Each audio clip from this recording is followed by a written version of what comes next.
Je m'appelle Sester Jérôme, j'ai 34 ans, donc je suis diplômé de l'École internationale de boulangerie et avec mon frère Sester Damien et ma soeur, j'ai fondé donc la boulangerie qui se trouve derrière moi à Pas en Avant.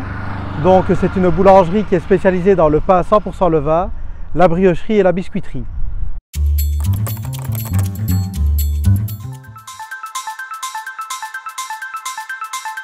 Pour moi, l'artisan boulanger, en fait, c'est la personne qui, à partir de matières premières nobles, va fabriquer tous les produits qui seront pour la consommation humaine.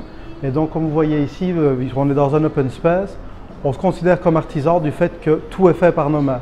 Donc, on n'a pas à part des pétras qui nous aident pour mélanger les pâtes. Tout est vraiment fait de A à Z ici, chez nous, par nos mains et par nos propres soins. Ici, notamment en Belgique, on n'a pas de protection sur l'appellation du pain au levain. Donc, on travaille dans notre boulangerie en 100% levain. Je vais vous montrer également notre souche. Voilà. Donc ici, je vous présente Bonhomme. C'est le nom qu'on lui a donné. Donc, Bonhomme est né à l'École internationale en 2019. On l'a créé nous-mêmes. Et en fait, au quotidien, on le rafraîchit. Donc, on réutilise en permanence notre levain et on fait des ensemencements dans nos pâtes à pain pour qu'ils soient ensemencés à 100% au levain. Et par rapport à ce que je disais au début, en fait, dans beaucoup de boulangeries, je sais qu'on appelle certains pains des pains au levain, mais voilà, ce sont des pains avec du levain, avec des levures ou avec du levain déshydraté, du levain en poudre. Il y a beaucoup de sortes de levains différents et c'est ça que je trouve un petit peu triste qu'on n'ait pas de protection pour cette appellation et vraiment valoriser et remettre de la confiance pour les clients qui veulent du pain à 100% levain. Bonjour, je m'appelle Damien, j'ai 33 ans et je suis le fondateur de la Pas en Avant.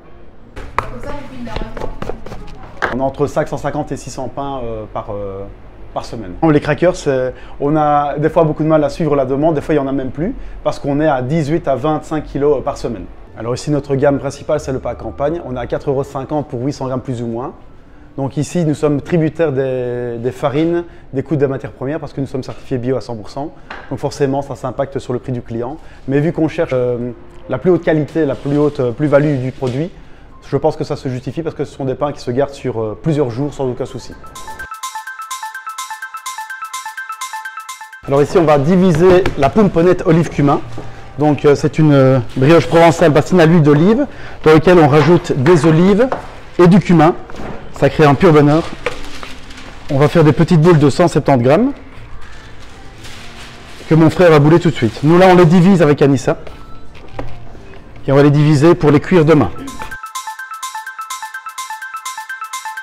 Bonjour, moi c'est Magali, j'ai 36 ans, je suis la fondatrice d'un Pain en Avant et également vendeuse dans la boulangerie. Donc ici on est dans la partie comptoir, partie vente, donc on retrouve, c'est divisé en 3 parties en fait. Donc la partie pain 100% levain naturel, la partie briocherie avec notamment les pouponnettes chocolat et la partie biscuiterie, donc biscuiterie qui est vendue au poids comme certains de nos pains. Alors la spécialité ici de la maison, au niveau des pains, c'est le pain campagne, donc c'est une farine de blé semi-complète, farine T110 de blé. Et au niveau de la briocherie, c'est la pomponnette, donc c'est une brioche provençale à base d'huile d'olive. Et vous pouvez donc manger cette brioche nature avec du sucré, avec du salé ou alors faire des pains burger maison également avec.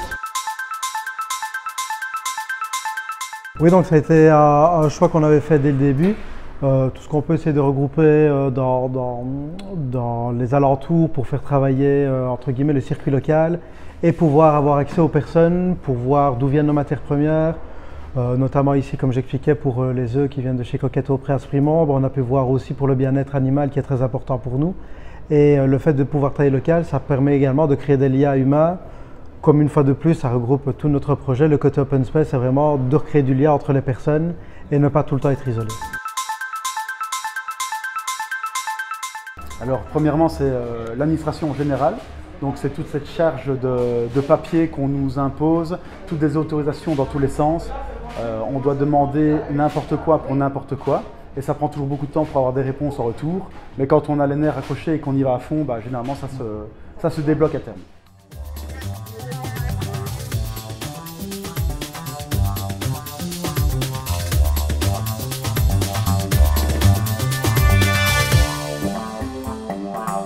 Merci.